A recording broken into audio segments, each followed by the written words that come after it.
2012년 국민권익위에서 작성한 보고서입니다. 업체나 브로커 등이 번호판을 팔아 수익을 내고 있다고 지적하고 있습니다. 협회에서 발행하는 대패차 서류로 인한 위변조 문제가 심각하다는 점도 적시했습니다. 이미 10년 전부터 화물차 번호판 시장은 문제가 심각하다는 진단을 받고 있었던 겁니다.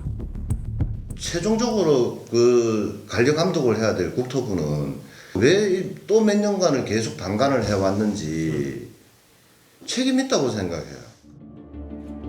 2014년에는 국무총리실이 주관한 부패척결 추진단에서도 불법 번호판 비리에 손을 댔습니다.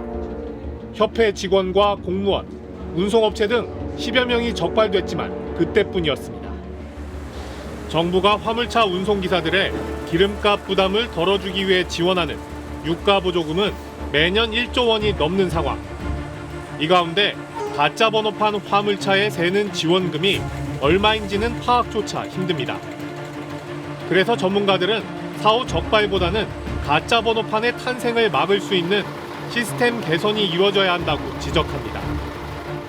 무엇보다 쌍둥이 번호판을 만드는 데 악용되고 있는 대패차 과정의 사각지대를 없애는 것이 급선무입니다.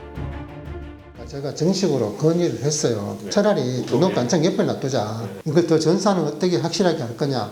안 그러면은 화폐에 있는 거를 뭐 관할관청이냐, 어디 교통안전관리공단에 넘길 거냐. 이거는 뭐 이제 많이 고민을 하고 논쟁해야 될 문제죠.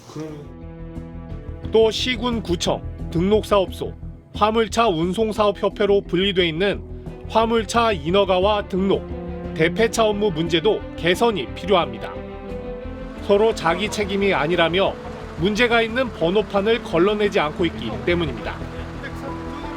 마지막으로 찾아내기 힘든 가짜 번호판의 자진 신고를 유도하기 위해 업자들에게 속아 가짜 번호판을 달게 된 운송업자와 화물차 운전자의 피해를 구제할 방법도 마련해야 합니다.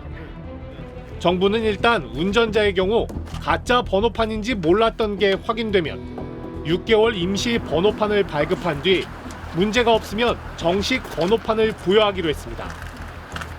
기존 번호판 일단 떼고 그거는 이제 감차되든 영원히 못 쓴다고 하더라고요. 며칠 있다가 임시 운행 허가가 나와서 그걸 가지고 차량 등록 사업소 가서 지금 현재 남발을 받아온 겁니다. 하지만 운송회사에 대한 구제책은 아직 마련되지 않았습니다. 화물차 번호판 문제를 해결하기 위한 TF를 운영하고 있는 국토교통부는 가짜 번호판을 원천 차단할 수 있는 방안을 마련하겠다는 입장을 밝혀왔습니다. 감시 사각지대에서 10년 넘게 방치된 구조적 비리가 이번에는 뿌리 뽑힐 수 있을지 스트레이트도 계속 감시하겠습니다. 끈질긴 추적 저널리즘 탐사기획 스트레이트. 저희는 다음 주에 다시 찾아뵙겠습니다.